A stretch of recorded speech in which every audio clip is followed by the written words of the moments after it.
By the end of this video, you'll have mastered the exact thinking techniques Steve Jobs used to transform Apple into a trillion-dollar company. Now, these aren't theoretical concepts.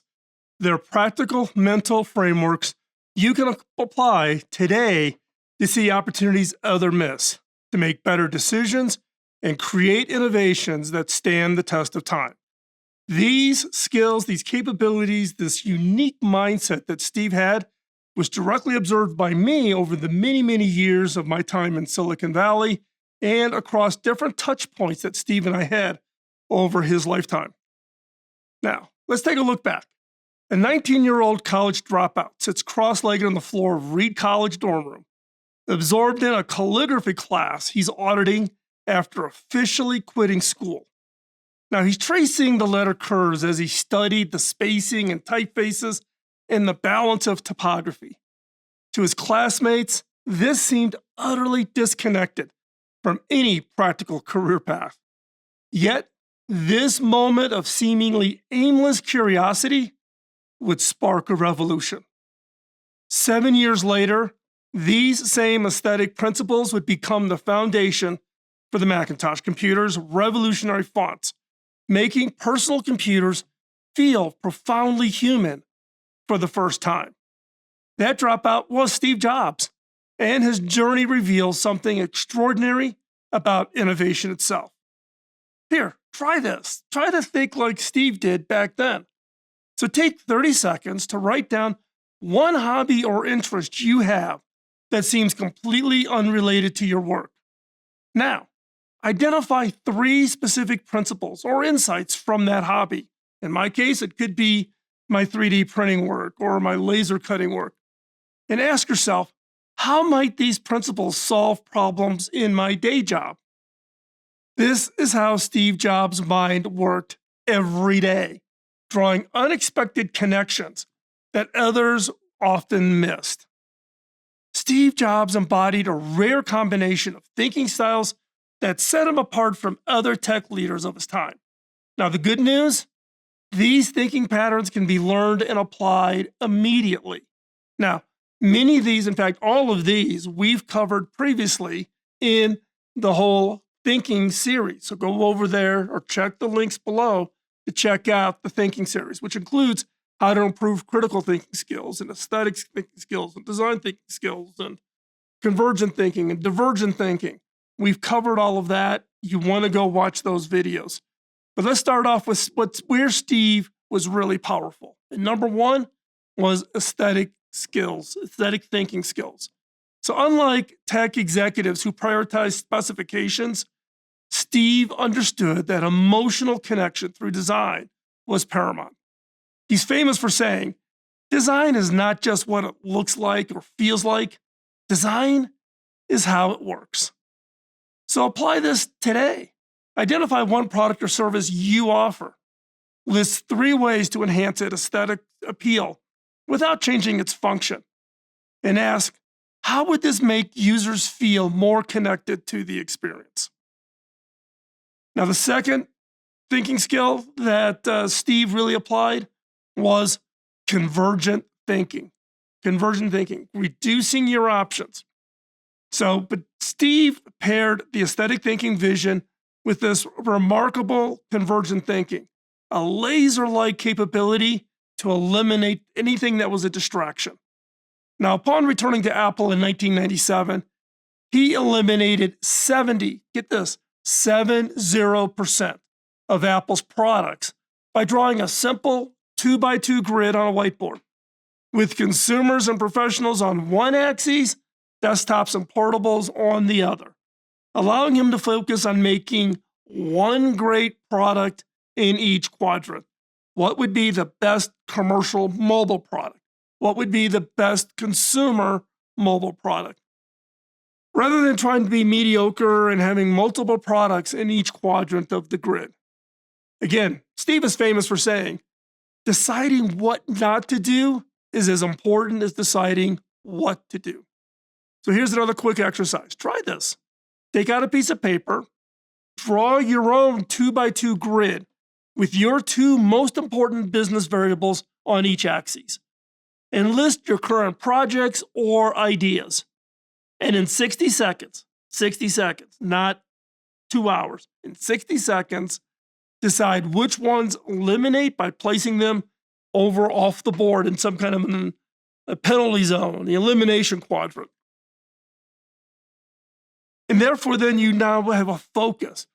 This will allow you to experience firsthand how jobs, really this convergent thinking creates immediate clarity. And then share your results in the comments below. I'd love to hear how many did you eliminate of your products or your projects that were not really your best work, didn't allow your focus. The third thinking skill that Steve brought to the table was inspirational thinking. Jobs didn't just motivate teams with rational arguments or logic. He created what colleagues and the press called the Steve Jobs reality distortion field. It's a vision so compelling, it inspired people to achieve the impossible. You can create your own reality distortion field. Here's how Steve did it, and here's how you can do it. Choose one project you're currently working on, just one. Write a one-sentence vision that captures its transformative potential. Share this vision with someone and note their emotional response. Did they have an emotional response? And then refine it until it creates genuine excitement. And I know how it looked like when Steve could just deliver these off the cuff, but I can tell you from experience that he worked it, he practiced it, he tested it, he evaluated, and he continued to refine that message. So refine until it elicits a genuine level of excitement. The fourth thinking skill that Steve brought to the table was systems thinking. What made Jobs truly revolutionary was how he integrated these thinking styles with systems thinking. While he could focus on the minutest of details, obsessing, for instance, over the exact shade of white for the Apple Store bags. And yes, that is a true story. Steve obsessed over that exact shade of white for the bags that you carry out when you go to the Apple Store. He simultaneously maintained a panoramic view of how products all fit together into large ecosystems. So here's a systems mapping exercise. Choose one product or service that you are working on now. Map all your touch points and user experiences, both before they start using your product or service, during, and after using it. Identify 3 connections between touch points that others might miss, and then find one small detail that can improve the entire system. That's it. Now, let's take a step back. Jobs approached problem solving with a distinctive methodology. He had these thinking skills, but he also had this methodology of how he worked through problems and opportunities. So we're going to break it down into actionable steps that you can implement immediately. And there's 6 steps to what I call the Jobs method.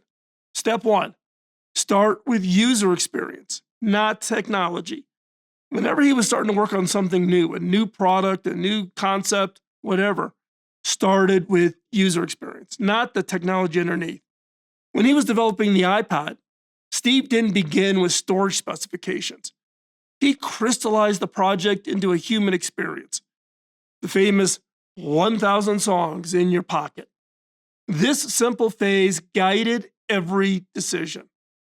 So how do you apply this experience first to what you're working on?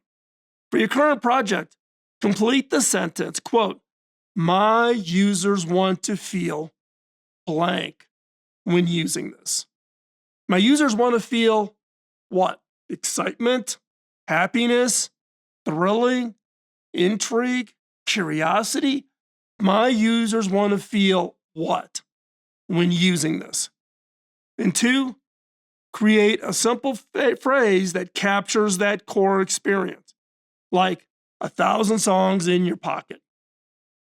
Now, if you had said, my users wanted to feel convenience when using this, you notice the word convenience is not in 1,000 songs in your pocket, because that's really almost explicit, right? But how do they feel about it? Convenience being, I've got 1,000 songs in my pocket. Conveys that convenience, but in an exciting way, in a very simple set of terms that get people really excited about that iPod project.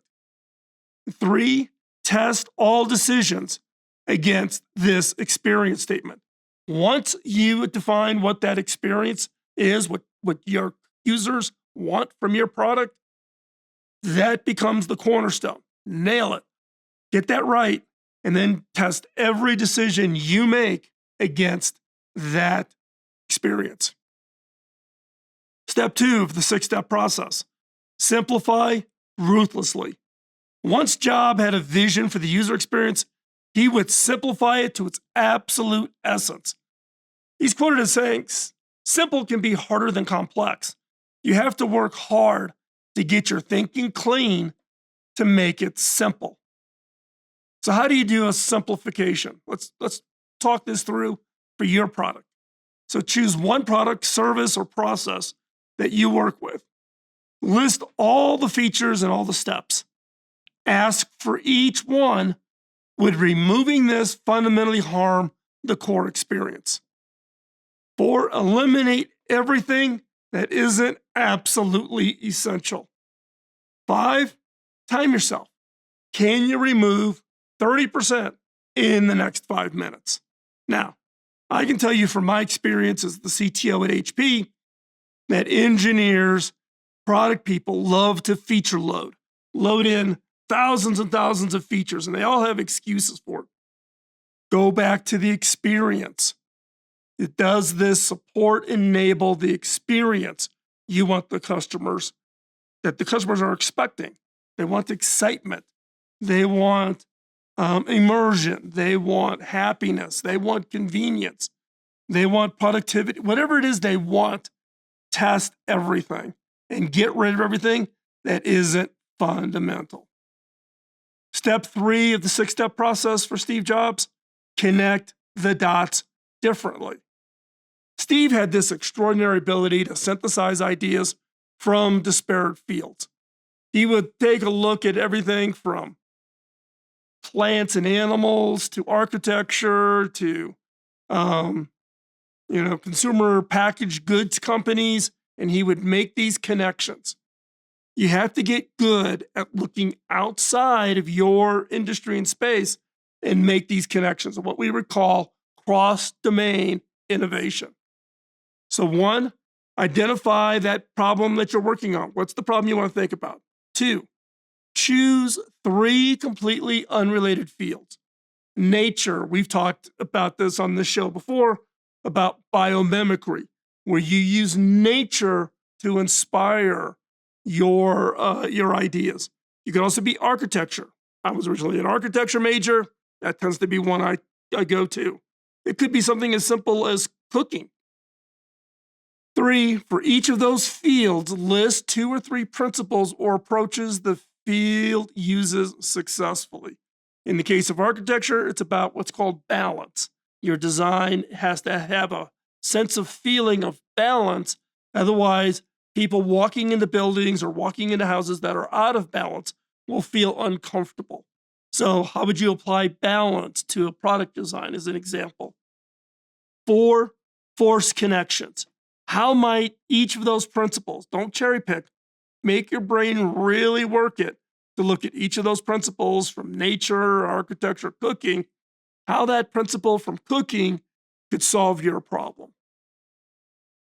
The 4th of the 6-step Steve Jobs process: envision the complete experience. Jobs insisted on controlling the entire user journey, eliminating seams between hardware, software, services, and retail environments. So map your user experiences. Draw a horizontal line representing your customer's journey. Mark every touch point on that horizontal line where they interact with your product or service. Circle points where the experience feels disconnected, not quite right. And then identify who controls each touch point, and then develop a specific way to create more integrated experience at those circle points. An example, in the early days of the iPod, Apple actually came and worked with us at HP because HP at that time controlled 10% of all the consumer electronics retail shelf space. And Apple did not have that reach into retail. And they realized that the iPod was not a product just to sit in the area next to a laptop. It needed to be in the more broader consumer electronics space. And HP had built up a phenomenal presence in retail, starting with, get this, go back in history, the HP calculator. An HP calculator was carried by, leading retailers like Macy's and et cetera, that totally transformed HP back in the day. So Apple came to HP. We helped take it. We created an HP version or an HP branded version of that Apple iPod to get it into the market. But then Steve really dug deep on retail and realized that disconnected experience was rough. And it was rough. Selling other people's products, putting other people's products into your distribution channel, that's a hard way to go. And so in this case, that's what caused Steve to start studying retail and figure out how Apple could create its own retail experience. And believe me, the Apple retail experience is pretty darn strong. So that's an example of doing these connections, figuring out how the experience is, figuring out what you control, figuring out what you don't control, and then really focus in on how do you take that one area, in this case, the retail experience, which kind of was okay, but not great. How do you transform it? Steve built Apple stores. Step 5 of the 6-step Steve Jobs process is prototype, test, and iterate. Now, despite Steve's visionary reputation, Steve was also intensely practical about testing ideas. That first iPhone went through multiple complete redesigns before it ever launched. So here's a rapid prototype challenge. And most people want to shortchange this. You can't. You got to do it. Create a simple version of your idea in 24 hours or less. Don't go off into a 3-month project and hiring a design firm. Go borrow your kid's Play-Doh, your markers or coloring pencils that your spouse uses for adult coloring books. Use a 3D printer, whatever it is you got. Create a simple version of your idea in 24 hours or less. 2, test it with 3 actual users, not your family, not your friends. Take it out, show it to people. It's what I would call that guerrilla testing of your ideas. There's an episode on this. Go into the catalog, you can find it, talking about how you go to a bar and talk to a random person, or how I took my team at HP and we actually went to New York, Times Square, walked into a Starbucks and sat down to a random person we didn't know to test the idea. Test with 3 actual users you do not know. 3, identify their biggest pain point, get their feedback. And 4, redesign, focusing only on that pain point. Don't charge changing 5 things. If someone says it's too heavy, too big, too ugly, too not the right color, not the right feature, too complex, whatever it is, figure out that one real big pain point and then focus on it until you get that right. Then get the next pain point and work on that. That's how you really get it narrowed down without adding in bloat to your innovation. And the key here is repeat it, iterate, build the next prototype, show it to 3 people, get their pain point, redesign it, go talk to 3 people, right? Keep going. And step 6, push beyond good enough. This is probably what I would say is one of Steve's really kind of superpowers. Jobs insisted on excellence in every detail. Even things that customers would never see. Like, for instance, in the original Mac, he rejected the motherboard design Because the motherboard was not beautiful enough. Yeah, get that right. How many of you ever opened up your Mac to look at the motherboard? I had a 1984 Mac. In fact, I wrote software that was installed on the 1984 Mac. Back in the day, ooh, that's a long time ago. But Steve rejected the design of the motherboard, not because of feature function, but because the motherboard was not beautiful enough. Why was that important?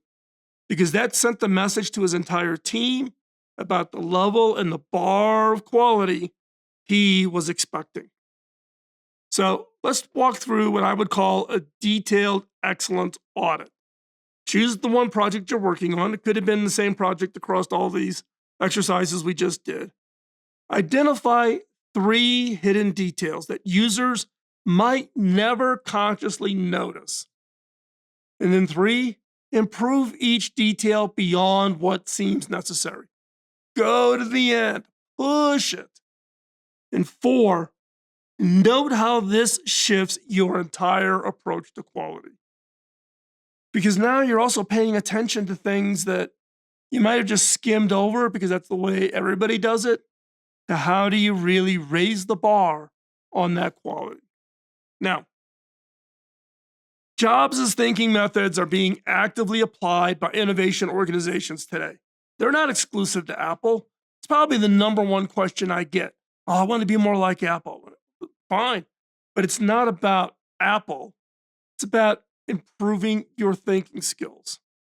And Jobs' thinking methods can be applied to any organization across any industry.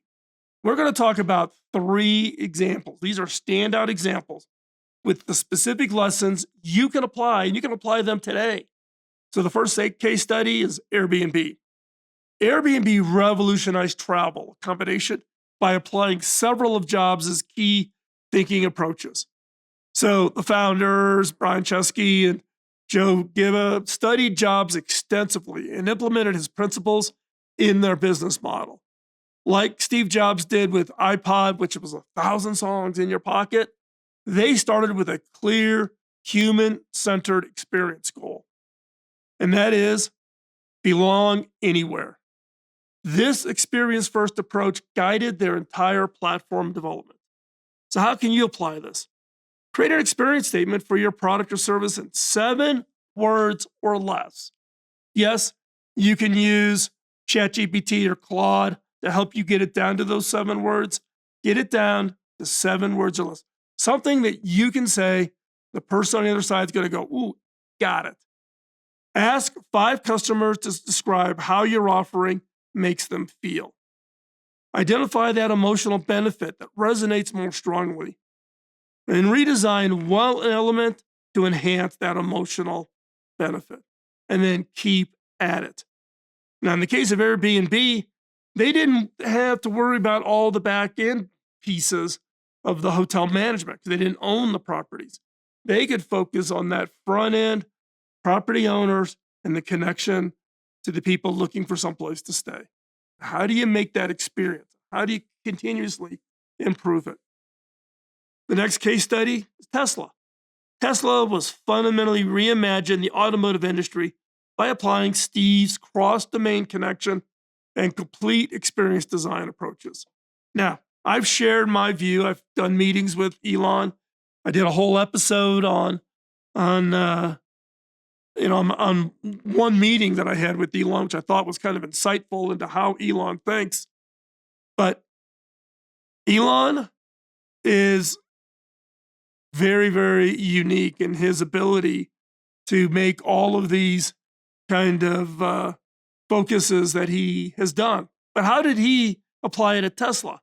Well, he applied it by not accepting those assumptions and challenging on those things that were going to have the biggest impact. So how can you apply it?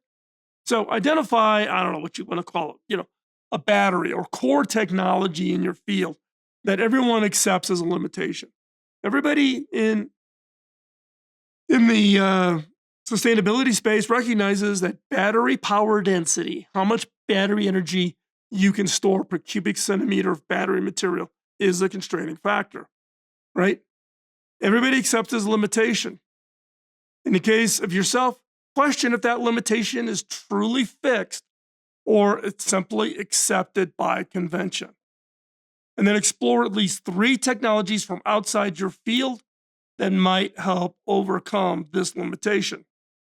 And then apply a jobs level systems thinking by mapping the entire ecosystem impact if that limitation was removed. In the case of Tesla with batteries,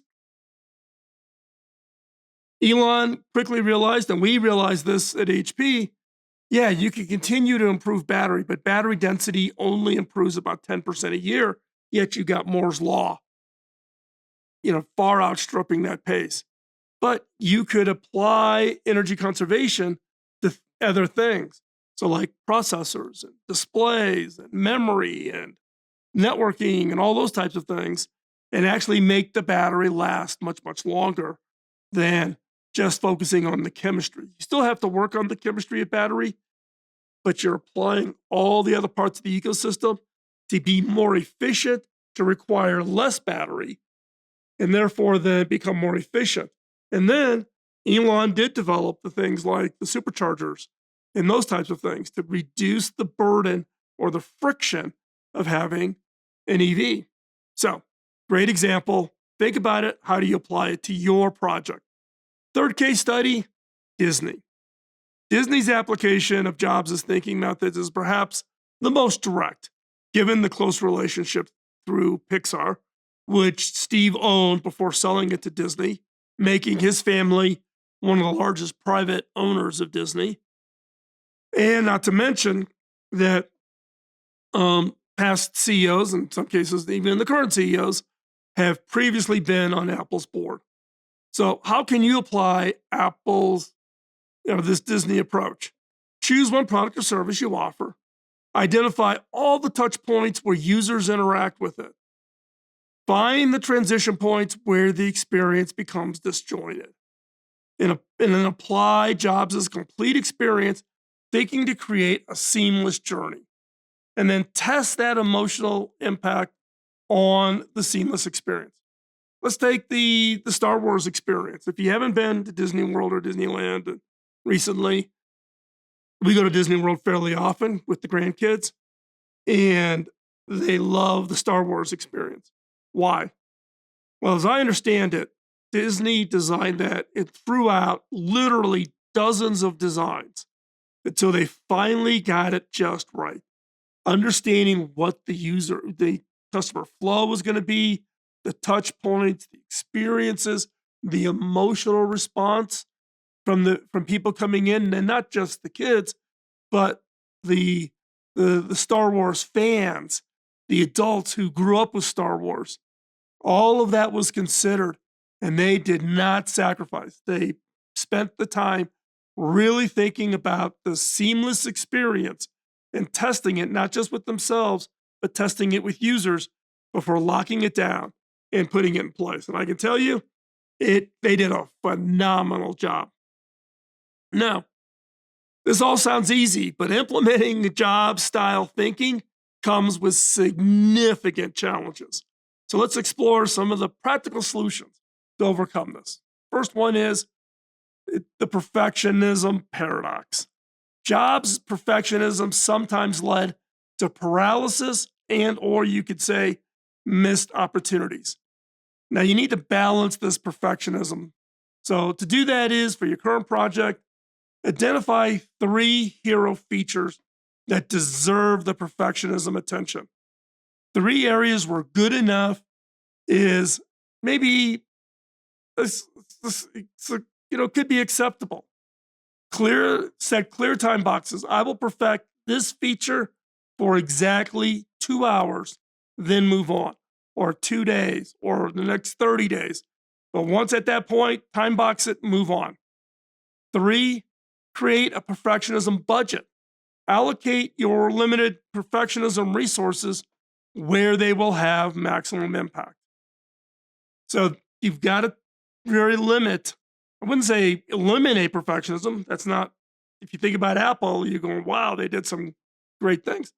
Look, Apple's not perfect. They've got some things in there. If you look at like build quality of laptops, at Apple and you compare it to all the other laptop manufacturers, they actually tend to be towards the bottom. The failure rate, the warranty rate that Apple laptops have is higher than other laptop manufacturers. They don't have, they have about 3.5, 4% market share. They don't have as much big as volume as the collective PC laptop space. But there are things that Apple could do on that side to improve it, but they choose not to. They want it's areas that is not something that's a high priority for them. So they've limited that perfectionism to perfect other things. You need to do the same thing. Two, the reality distortion challenge. While Jobs' reality distortion field inspired extraordinary achievements, it also created unrealistic expectations that could burn out your teams. Trust me. So, how do you do this? So, write your ambitious vision on concrete terms. List the 3 biggest obstacles to achieving it. And this is something Steve never did. He never really acknowledged the obstacles. So, acknowledge them. Acknowledge these challenges openly with the team, and then create mini milestones that build confidence. How are we going to knock down this challenge? How are we going to knock down this challenge? And then celebrate progress. It's not about the big stage reveal, like, oh, one more thing.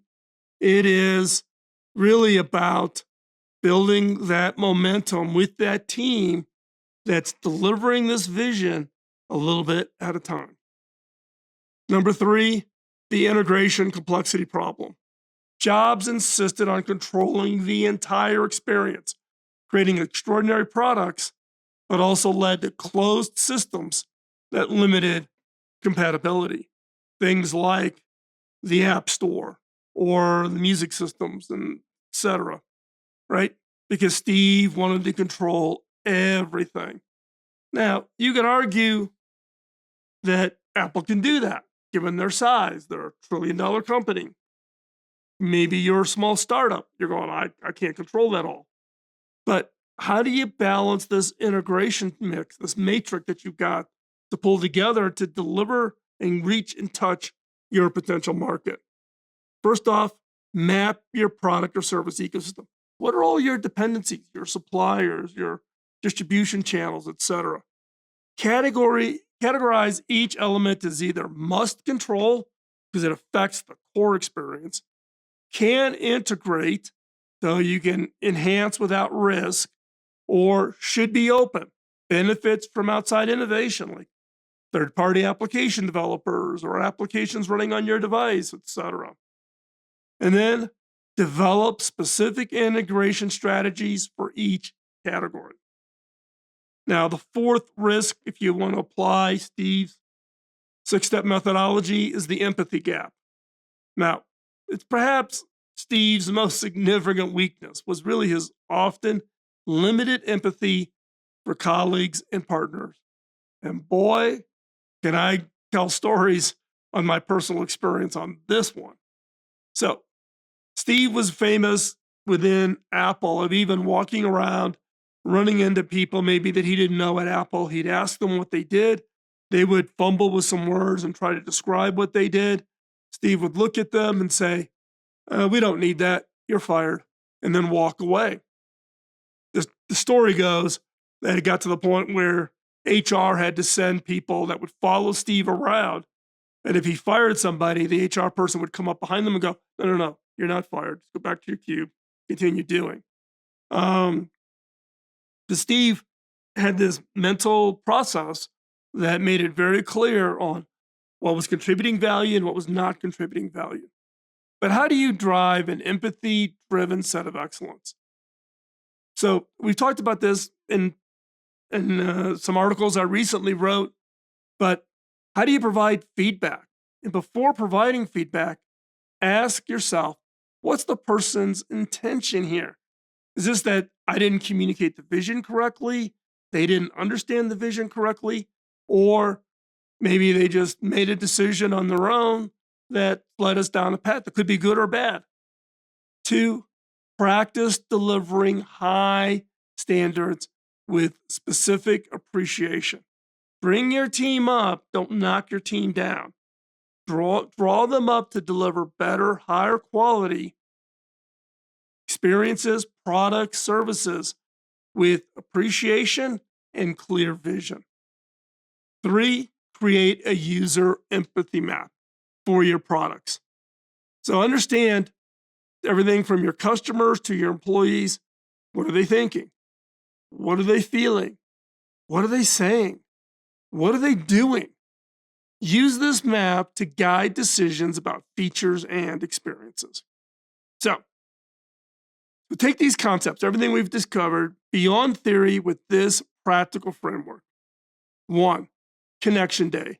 Schedule 1 hour each week to explore a field completely unrelated to your work, something completely different, hobbies, whatever.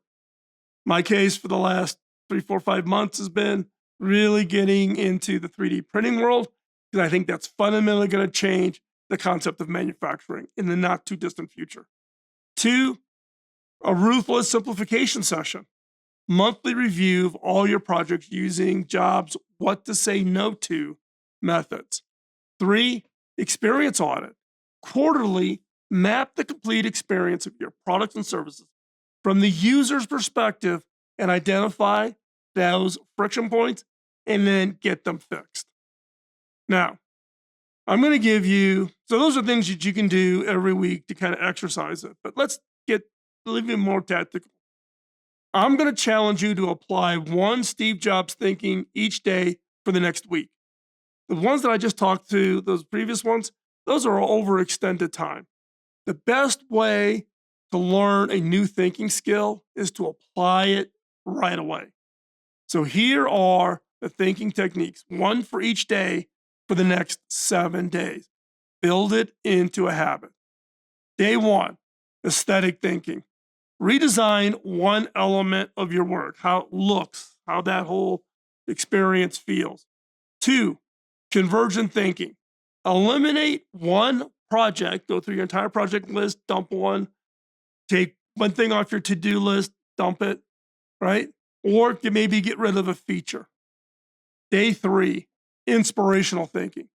Create a compelling vision statement, whether it's to an existing project to maybe help solve all of the team understanding the vision, or maybe this is you're creating a new compelling vision for a new project you want to start. Day 4, systems thinking. Map the ecosystem of your products and services and see how it all flows and how it plugs together. Day 5, start with the user experience. Interview one user about their needs. Go talk to real users and look at their pain and have that help you understand where there's a problem and maybe an opportunity. Day 6, simplify ruthlessly. Remove complexity from one process in your organization. And then day 7, connect the dots. Explore an unrelated field to inspire what it is that you're working on. And then share your results with our community. You can do it by the hashtag of the Jobs Challenge, or you can post it in the comments below. So we've decoded the thinking pattern that allowed Steve Jobs to revolutionize multiple industries. These tools are now yours to apply. Now, everything's in the show notes, so you don't have to worry about, oh my God, did I get all the right notes? So I got to re-listen to this. Everything in the details that I just went through are in the show notes, so go check that out. But the key here is start with humans and experience, not technology and specifications. Simplify ruthlessly by eliminating everything non-essential. Connect ideas across domains that others see as really unrelated. Design complete ecosystems, not isolated products. Prototype rapidly and be willing to start over and push beyond good enough to create emotional connections. So what's coming up next?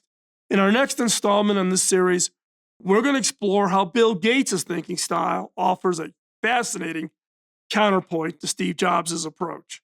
While both men transformed technology forever, they did so using absolutely opposite cognitive methods. Where Jobs was intuitive, Gates was methodical.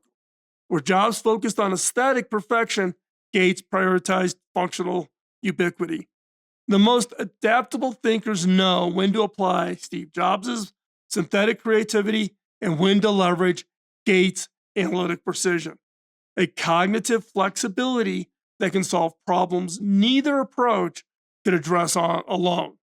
So, if you found value in this exploration of revolutionary thinking and how Steve Jobs think, or this whole series, please subscribe now and hit that notification bell to ensure you don't miss the upcoming episode on Bill Gates and all of our content. Also, consider becoming a supporter on Patreon, where you'll get access to exclusive content, community member-only chats, live streams from here in the studio, and many other benefits. Links to the Patreon are in the description. Until next time, remember, the people who think they are crazy enough to change the world are the ones who do. What one Jobs thinking technique will you try today? Let me know in the comments below. See you next week. Bye-bye.